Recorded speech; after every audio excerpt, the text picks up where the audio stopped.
নমস্কার বন্ধুরা, জয়ন্তীস kitchen hub চ্যানেলে আপনাদের সবাইকে স্বাগত। কেমন আছেন আপনারা সবাই? আশা করি সবাই খুব ভালো আছেন। আমরাও খুব ভালো আছি। আমি গত 4-5 দিন যাবৎ নিয়মিত ভিডিও আপলোড করতে পারিনি। এর জন্য আমি খুবই দুঃখিত। যেহেতু আমার ছেলের পরীক্ষা চলছিল, তাই একটু ব্যস্তই ছিলাম। কিন্তু আজ পরীক্ষা শেষ হয়েছে, তাই আর দেরি করিনি। একটি ছোট্ট ব্লগ আপনাদের জন্য নিয়ে এসেছি।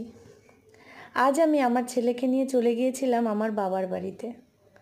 4 বছর আগে বাবা মারা যাওয়ার পর আর ছেলের পড়াশোনার চাপে ঠিক তেমনভাবে যাওয়া আসা করা হয় না। তাই পরীক্ষা শেষ হতেই আজ ভাবলাম একটু ঘুরে আসা যাক। বাড়িতে গিয়ে দেখি মা, দাদা, বৌদি আর তাদের ছোট্ট মেয়ে খুব আনন্দেই দিন কাটাচ্ছে। সেখানে গিয়ে আমার ছেলে তার বোনকে পেয়ে এবং বোনও তার দাদাভাইকে পেয়ে খুব খুশি। সারাদিন শুধু খেলা আর মজা। এদিকে মা দেখুন খুব সুন্দর করে সাজিয়ে মা লক্ষ্মী প্রতিমার পুজো করেছে। দেখে মনটা ভরে গেল।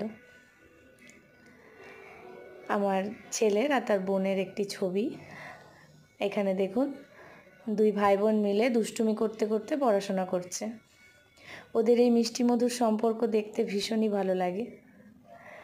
এদিকে বোন পেন্সিল খুঁজে পাচ্ছে না, তাই ভীষণই রেগে আছে। তারপর অবশেষে পেন্সিল খুঁজে পেয়ে আবার দাদাভাইয়ের কাছে অঙ্ক করতে বসে পড়েছে। স্কুল থেকে ওকে হোম টাস্ক দিয়েছিল, তাই দাদাভাইয়ের কাছে বসে করছিল। এদিকে আমি একটু রান্নাঘরে যেতেই দেখছি মা সেখানে ভাত বসিয়ে দিয়েছে আর পটল ভাজা, বেগুন ভাজা আর কুমড়ো ভাজা করে নিয়েছে। আর আজকের স্পেশাল আইটেম যেটা কিনা ইলিশ বিরিয়ানি। উফ, গন্ধটা জাস্ট অসাধারণ আসছিল। আমার মা কিন্তু ভীষণই ভালো রান্না করে।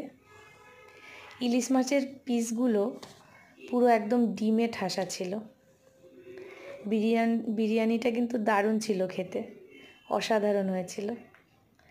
বন্ধুরা, আমার এই ছোট্ট ব্লগটি যদি আপনাদের ভালো লেগে থাকে অবশ্যই লাইক করবেন, আমার চ্যানেলটিকে সাবস্ক্রাইব করবেন, পাশে থাকা বেল আইকনটিকে প্রেস করে দেবেন, যাতে নতুন ভিডিও আপলোড করার সাথে সাথে আপনার কাছে নোটিফিকেশান সবার প্রথমে পৌঁছে যাবে।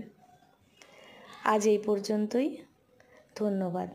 সবাই ভালো থাকবেন, সুস্থ থাকবেন। টাটা।